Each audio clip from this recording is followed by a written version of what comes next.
ಓಂ ಶಂ ಶನೈಶ್ಚರಾಯ ನಮಃ. ನಮಸ್ಕಾರ ಸ್ನೇಹಿತರೆ, welcome to VRL astro and Ayur 369 YouTube channel. ಮಕರ ರಾಶಿಯವರಿಗೆ ಮಾರ್ಚ್ ತಿಂಗಳಲ್ಲಿ ಆರೋಗ್ಯ ಹೇಗಿರಲಿದೆ, ವಿದ್ಯಾರ್ಥಿಗಳ ವಿದ್ಯಾಭ್ಯಾಸ, ಜಾಬ್ ಹಾಗೂ business, luck, love life, married life ಬಗ್ಗೆ ಈ ವಿಡಿಯೋದಲ್ಲಿ ತಿಳಿಸಿಕೊಡಲಿದ್ದೇನೆ.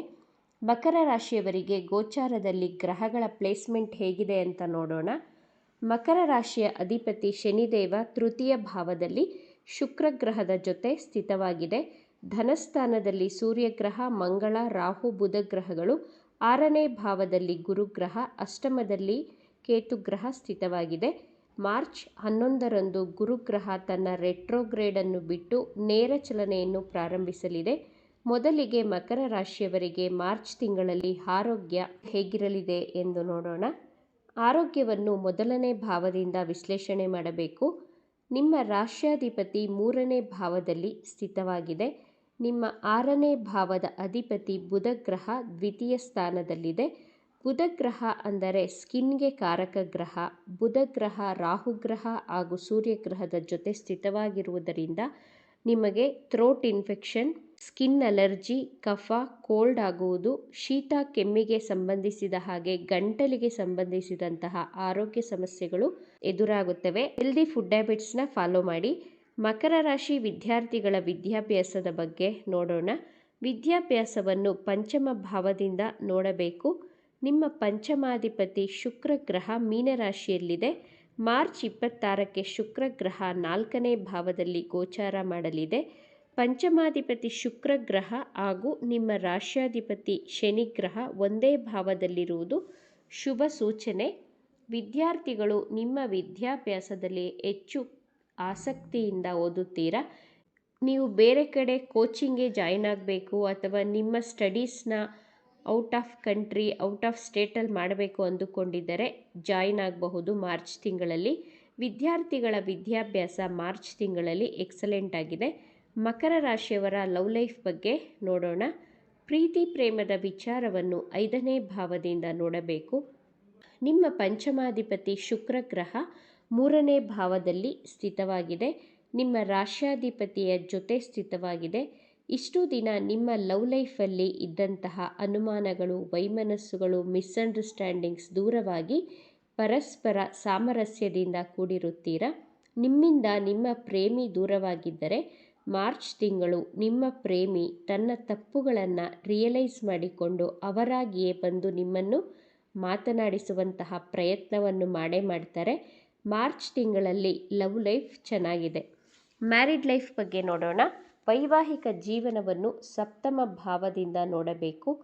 ನಿಮ್ಮ ಸಪ್ತಮಾಧಿಪತಿ ಚಂದ್ರಗ್ರಹ. ನಿಮಗೂ ನಿಮ್ಮ ಜೀವನ ಸಂಗಾತಿಗೂ ಅಜಗಜಾಂತರ ವ್ಯತ್ಯಾಸವಿರುತ್ತದೆ. ಚಂದ್ರಗ್ರಹ ಫಾಸ್ಟ್ ಮೂವಿಂಗ್ ಪ್ಲಾನೆಟ್ ಆದರೆ ಶನಿ ಗ್ರಹ ಸ್ಲೋ ಮೂವಿಂಗ್ ಪ್ಲಾನೆಟ್ ಆಗಿರುತ್ತದೆ. ನಿಮ್ಮ ಲೈಫ್ ಪಾರ್ಟ್ನರ್ ತುಂಬ ಫಾಸ್ಟಾಗಿ ಪ್ಲ್ಯಾನ್ಗಳನ್ನು ಮಾಡುತ್ತಾರೆ. ಅವರ ಆಲೋಚನೆಗಳು ಬಹಳ ಫಾಸ್ಟಾಗಿರುತ್ತವೆ. ನೀವು ನಿಧಾನವಾಗಿ ಯೋಚಿಸುತ್ತೀರಾ. ನಿಮ್ಮ ಲೈಫ್ ಪಾರ್ಟ್ನರ್ ಹಾಗೂ ನಿಮ್ಮ ಮಧ್ಯೆ ಥಾಟ್ ಪ್ರಾಸೆಸ್ ಮ್ಯಾಚ್ ಆಗುವುದಿಲ್ಲ. ತುಂಬ ಡಿಫರೆನ್ಸ್ ಆಫ್ ಒಪಿನಿಯನ್ ಇರುತ್ತದೆ.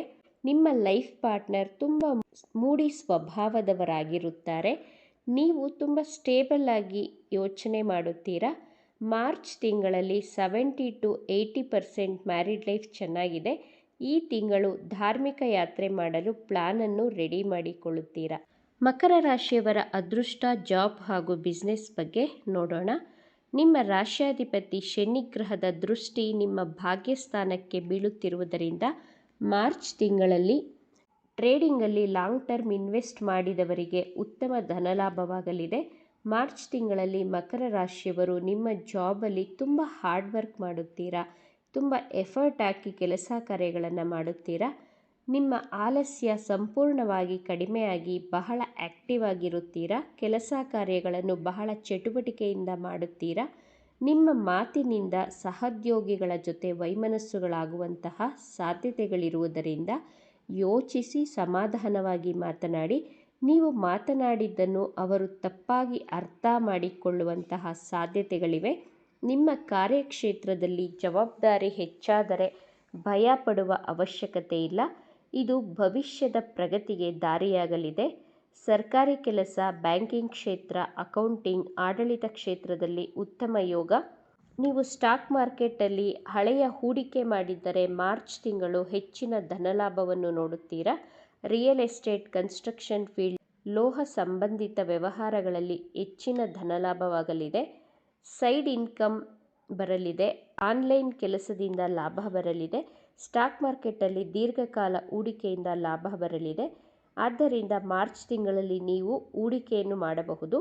ಬಿಸ್ನೆಸ್ಸಲ್ಲಿ ಹೆಚ್ಚು ಲಾಭ ಗಳಿಸಲು ಸುಬ್ರಹ್ಮಣ್ಯ ಸ್ವಾಮಿಯ ಆರಾಧನೆ ಹಾಗೂ ಮಂತ್ರ ಜಪವನ್ನು ಮಾಡಿ, ಎಲ್ಲವೂ ಶುಭವಾಗುತ್ತದೆ. ಈ ವಿಚಾರಗಳು ನಿಮಗೆ ಇಷ್ಟ ಆಗಿದ್ದರೆ ನಮ್ಮ ಚಾನಲನ್ನು ತಪ್ಪದೇ ಸಬ್ಸ್ಕ್ರೈಬ್ ಮಾಡ್ಕೊಳ್ಳಿ. ಈ ವಿಡಿಯೋಗೆ ಒಂದು ಲೈಕ್ ಕೊಡೋದನ್ನು ಮರಿಬೇಡಿ. ಈ ವಿಡಿಯೋವನ್ನು ನಿಮ್ಮ ಫ್ರೆಂಡ್ಸ್ ಆ್ಯಂಡ್ ಫ್ಯಾಮಿಲಿ ಗ್ರೂಪಲ್ಲಿ ಹೆಚ್ಚು ಶೇರ್ ಮಾಡಿ. ನಿಮ್ಮ ಅಭಿಪ್ರಾಯಗಳನ್ನು ತಪ್ಪದೇ ಕಮೆಂಟ್ ಮಾಡಿ. Thank you friends.